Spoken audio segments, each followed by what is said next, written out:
El sector primari, tercera part. Si les dues primeres parts les hem dedicades a l'agricultura, doncs ara parlarem d'altres activitats del sector primari.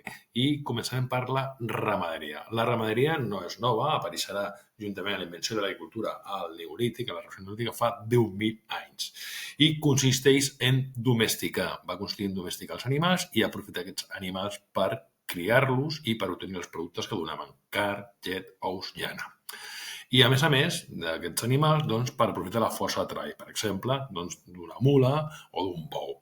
O també la ramaderia l'hem d'entendre per aprofitar la seva reproducció, per triar espècies que volem, doncs, per exemple, un cavall de pura raça, doncs, que és un cavall, un animal molt seleccionat, o un tipus de porc, o un tipus de cabra, o qualsevol tipus d'espècie animal. Per tant, apareix al Neolític, ha evolucionat moltíssim i no és només per obtenir els productes que donen, sinó també la ramaderia aprofita la força del treball per les eines, per treballar al camp, ara molt mecanitzat als països desenvolupats, o per reproduir-los i seleccionar espècies. Tradicionalment, la ramaderia ha estat un complement de l'agricultura, però a l'últim segle, a finals del segle XX, i al principi del segle XXI ha tingut una gran mecanització i una gran tecnificació. Quines són les espècies que la ramaderia explota més? Boví, oví o porcí. Per exemple, la cabanya porcina aquí a Catalunya és molt gran, n'hi ha molts estables. Caprú i equí. Cunicultura, de conills. Avicultura, d'aus, imagino pollastres, gallines, els ous que mengem. Apicultura, les abelles, per obtenir la mel o els seus productes derivats. Tenim dos grans tipus de ramaderia. Parlarem de ramaderia extensiva i de ramaderia intensiva. Començarem a explicar la ramaderia extensiva, que seria aquesta imatge que tenim aquí. Es practica a tot el món, tant els desenvolupats com els subdesenvolupats, i es tracta d'explotar els animals a l'aire lliure. Les pastures que mengen són naturals, per tant estaran molt ben alimentats, l'alimentació serà molt sana, no caldrà molta inversió, no n'hi haurà molta productivitat, perquè aquí no es pot tenir molta productivitat, els animals estan campant pel camp, el que mengen no els fa engreixar ràpidament, com sí que es fa la intensiva, i aquesta ramaderia extensiva està destinada o a la venda, per exemple, de productes de qualitat. Pensem ara mateix al pernil, el pernil de les deses extremenyes, és un pernil de pata negra, que diem, el porc, és molt preuat. Aquest porc està campant pel bosc, està menjant glaç, està menjant el que n'hi ha al camp, per tant, la seva alimentació és molt bona, està fent un esforç, aquesta pota d'aquest porc estarà molt entrenada i per tant serà molt sabrosa, no? En canvi, el porc que està en un estable, doncs és el mateix, està menjant pinsos. Per tant, està destinat a la venda i els subdesenvolupats pel consum.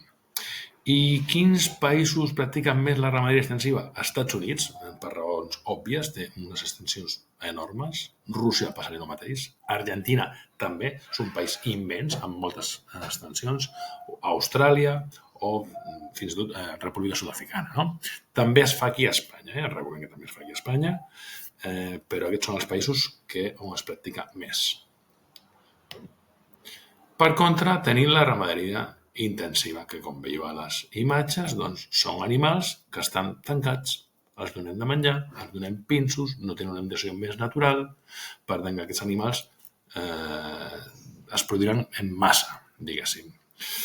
Seguint el guió de l'explicació, aquesta ramaderia intensiva es fa en països desenvolupats perquè necessita una gran inversió. Un estable d'avui en dia és gairebé una factoria on el ramader disposa d'ordinadors, disposa de tecnologia, sap quan li ha de donar a les vaques de menjar, sap quan ha de munyir a les vaques, està tot perfectament tecnificat. N'hi ha una alta productivitat. Aquestes vaques lleteres produeixen molts litres de llet. Aquestes explotacions són molt especialitzades, com estem dient. També aquestes explotacions diuen que són o ramaderia estabulada o semiestabulada. Estabulada és quan els animals sempre estan tancats, i semiestabulada és quan estan tancats i després surten. Per exemple, passaria a zones en climes molt freds, doncs es passen l'hivern a l'estable i l'estiu, si tenen pastures, pasturen fora. Tindrien doncs, una part de la seva estada a la granja doncs, és molt intensiva i una altra per fora. Aquesta producció està destinada claríssimament al mercat. Com us podeu imaginar, doncs, un pernil d'un porc d'aquests no està tan ben alimentat ni serà tan sabrós com d'una ramaderia extensiva. O els sous d'aquestes gallines que estan engaviades aquí doncs no tindran la mateixa qualitat d'una gallina que està acampant pel camp. I els països on es practica aquesta ramaderia intensiva d'una forma molt intensa són els Estats Units, Canadà, Europa Occidental, Austràlia. Quan dic Europa Occidental hem de també insistir que aquí a Espanya i sobretot a Catalunya les ramaderies taulades, sobretot de porcí, són molt intensives. Canviem d'un altre tipus d'activitat, hem parlat de la ramaderia, ara anem a parlar de la pesca.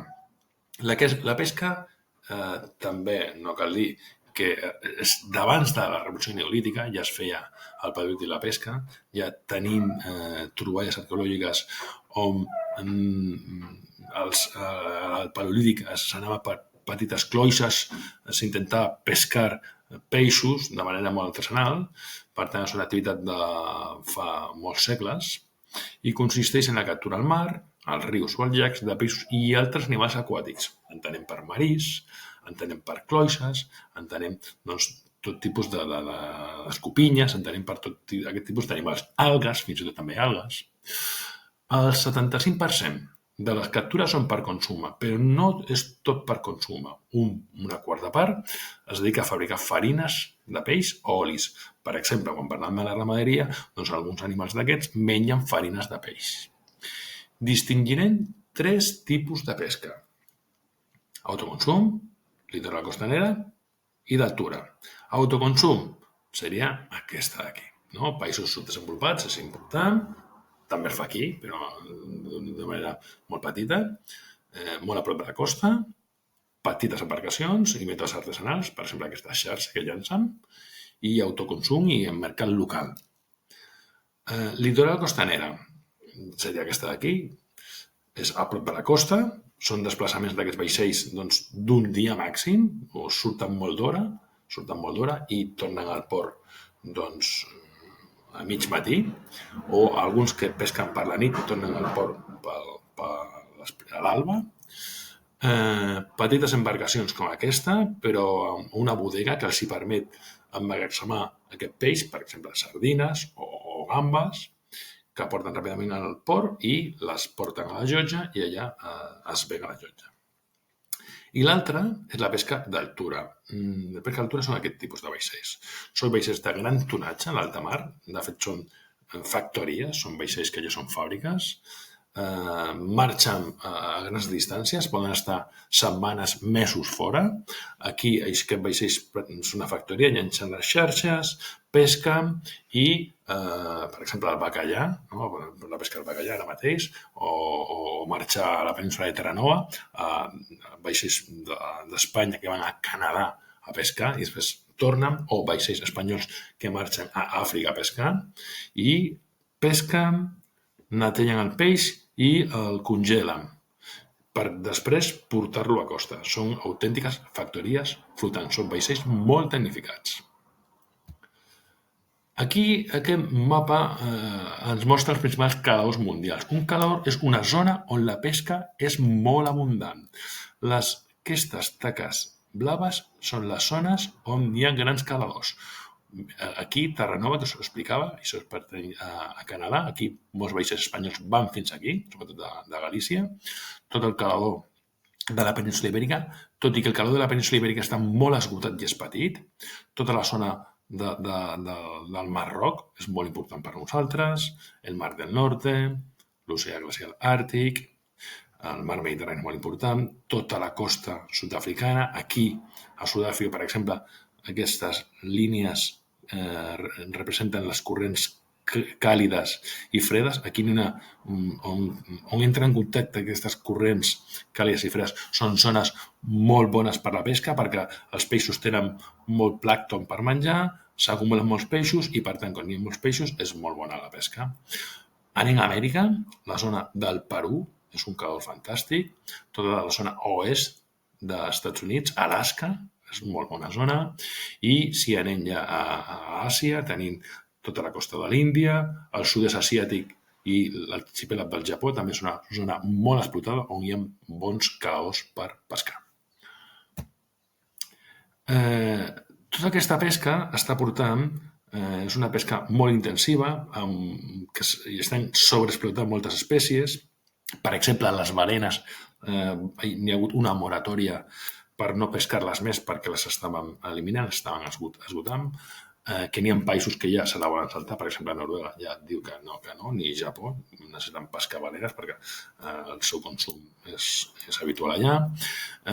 Hem intentat trobar una solució i la solució que hem trobat és l'aqüicultura. L'aqüicultura és una pesca com si fos una factoria. Mireu, això d'aqüicultura són, per exemple, musclos al delta de l'Ebre. Aquestes empallissades, aquestes cordes, es fiquen els bebès musclos petits i recullen. O aquesta d'aquí, que és un sistema, per exemple, per dorades, no? O llobarros, aquí encerclats. O la piscifactoria, que és de riu i aquí es dedica a peixos de riu, com per exemple podria ser el salmó. Los mayores productores de pescado mundial, doncs tenim la Xina, Indonèsia, són grans països que es basen molt en el consum del peix i tenen grans flotes. Fixeu-vos com Xina, Índia, Vietnam, Perú, Rússia, Estats Units, Xile, també són zones que tenen grans caladors. Abans parlàvem de Perú, Xile també té un gran calador. Una altra activitat, explotació forestal. També l'explotació forestal ha estat tan antiga com quan van començar l'home a buscar-se la vida. Fins i tot a l'edat mitjana, l'explotació forestal dels boscos estava legislada.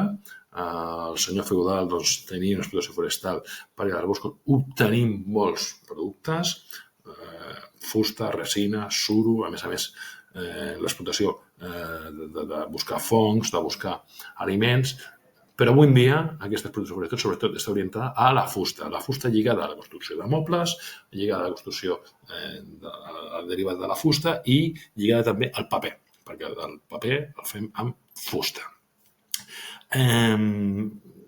Aquesta explotació econòmica dels boscos, com hi ha hagut també una gran explotació i molts boscos han estat molt erosionats, ha aparegut el que diem silvicultura, que és una disciplina que tracta sobre la gestió controlada de l'explotació dels boscos per explotar-los econòmicament. Fixeu-vos com aquest bosc no és un bosc normal, estan alineats els arbres. Això és perquè la silvicultura està explotant això. A més, aquesta silvicultura té una altra vessant molt important. Avui en dia, el canvi climàtic, si els boscos no s'exploten, tenen molta matèria en cas d'incendi. I quan es produeix un incendi, quan el bosc està molt eixut, molt sec, té molta fusta seca i el foc desencadena en una gran tragèdia com els últims incendis que estem veient a diverses parts del món, tant a Amèrica com a Europa, que arrasen. I és perquè no es fa una bona explotació. Per tant, la silvicultura té una doble vessant econòmica i de gestió mediambiental i de fer una molt bona gestió mediambiental. Moltes gràcies per la vostra atenció. Adeu.